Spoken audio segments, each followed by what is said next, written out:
কাবলি ছোলাটাকে আমি 5-6 ঘন্টা ভিজিয়ে রেখেছিলাম। এখন নিয়ে নিচ্ছি মিক্সি বাটিতে।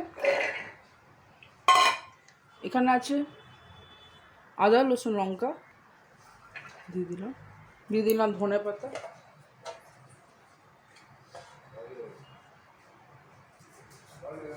বেটে নিচ্ছি। গরম না, একটু দানা জল দিয়ে নিই।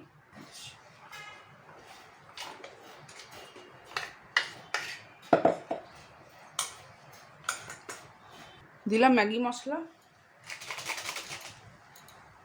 সে নুন থাকে, যে নুনটা দেখে দেবে।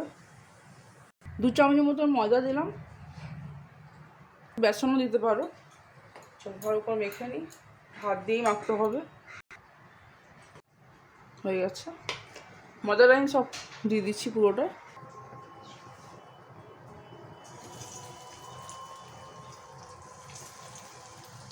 ময়দা বা বেসন যেটা দেবে এটা কম করে দেবে, নাহলে বেসনের বা ময়দারই খালি বুঝতে পারবে।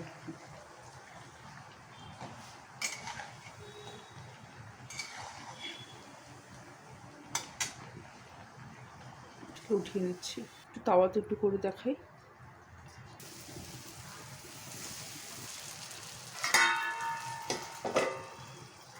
গ্যাসের আঁচটা আমি একদম আস্তে রেখেছি।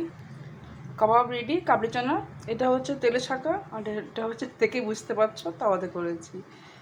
আর আমি তন্দুরি মিউনি নিয়েছি, তোমরা যেটা দিয়ে খেতে পারো। কমেন্টে জানাবে কেমন হয়েছে।